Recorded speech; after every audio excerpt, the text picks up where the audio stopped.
Hey, what's up guys? Alright, so if you watched my video or any of the hundreds of other videos going over the leaks for this week's chapter that came out early Thursday morning, then you pretty much already knew even before reading the chapter what was going to happen because we got pretty much every damn near page leaked out.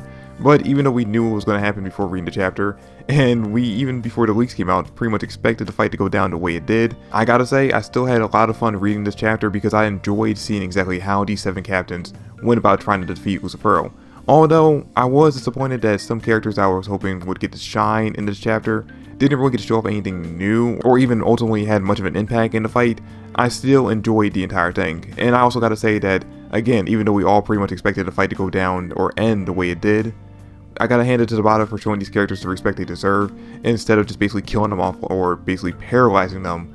Okay, so the chapter opens up and we see that Real has actually already activated his Valhalla spell, which is actually great because this gives him a fighting chance against Lucifer. And if you remember what the spell does, basically it makes the user and all his allies in a certain area, I think he has like a few meters that he can do it to, but basically all his allies are pretty much invulnerable. So any damage they take is pretty much a null and void. They are going to take this physical damage, but they're not going to really feel it or be affected too much by it.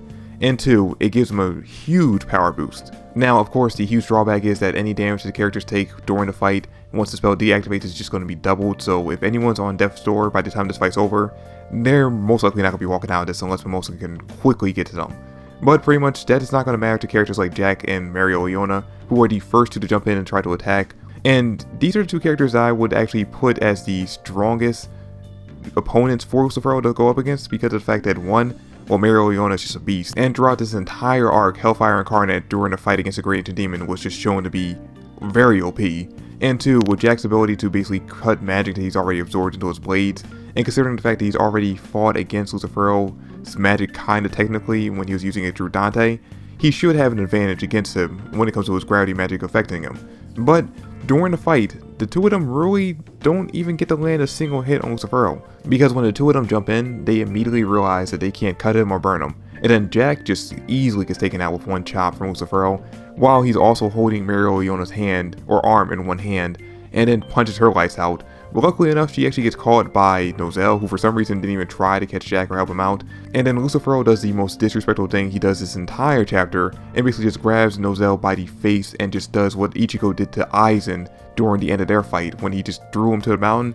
He does the exact same thing to Nozel, sending him flying, not to like a whole mountain range miles away, but still he sends him flying away from him.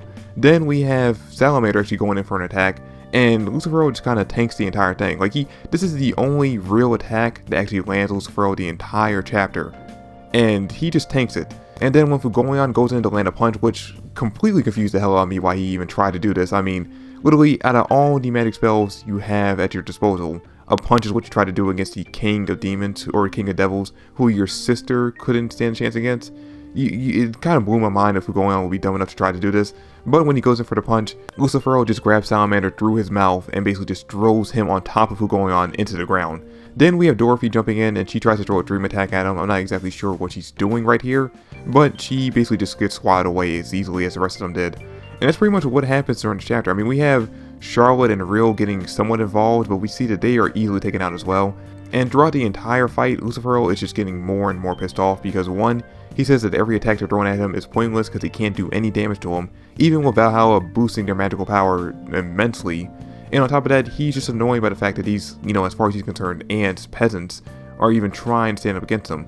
And then once all the captains have been defeated, or well, not really defeated, but he has landed a hit on each of the captains, we cut over to Seke, who we haven't seen since pretty much the second we entered the Spade Kingdom.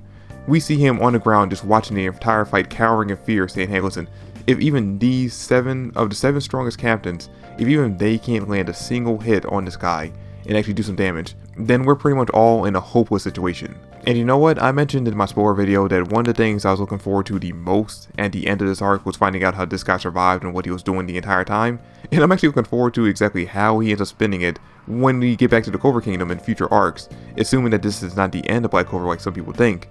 How he's going to spin it to where he's the hero of this entire situation. Although, that being said, Seke is kind of like the Usopp from One Piece in this series, where even though he's constantly lying about things he's done, there always is a little bit of truth in what he's saying. So somehow, someway, before this arc is officially over, I do see Seke somehow getting involved in this fight and accidentally helping out in a positive way. And then we get to the end of the chapter and we get to see Lucifero just completely annoyed by the entire event after seemingly defeating the captains. And then, just to even more of his annoyings, they get back up and they each say that even though they don't stand a chance of defeating him, they're still going to fight because they've all been given the title of the strongest in their kingdom.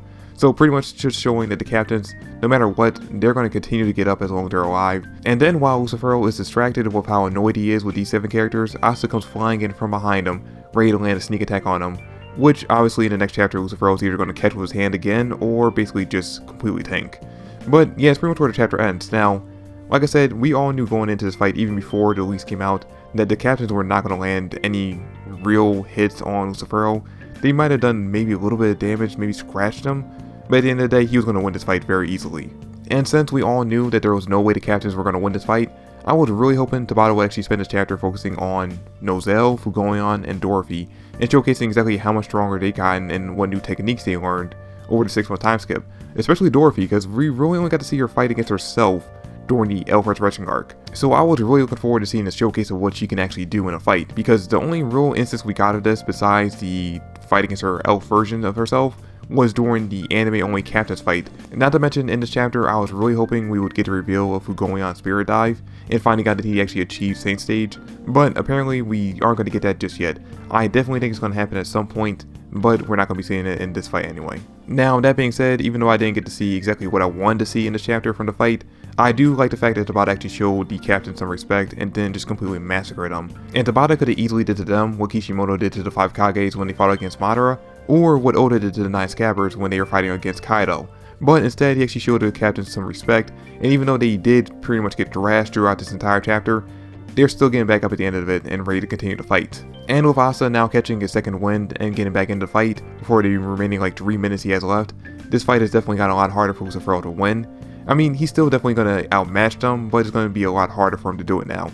Plus, on top of that, I have the suspicion that in the next chapter, we're going to have both Noel and Yuno getting back involved in this fight as well. And then, of course, there's our Lord and Savior Seke, who's also going to be getting involved somehow in the next few chapters. So yeah, with all those factors, even though Lucifero is definitely stronger than all these characters, I still think that he's basically going to be pushed into a corner where he's at a stalemate against them, and the second Devil's going to have to get involved so that they can escape, and Lucifero's going to go on to try to find a way for him to fully manifest in future arcs. But anyway guys, that's pretty much it for this video. Thanks for watching. I really do hope you all enjoyed it. If you did, please like and subscribe, and comment down below what your thoughts on the chapter are. But yeah, that's pretty much it for the video. Thanks for watching, and I'll catch you all in the next one. Peace.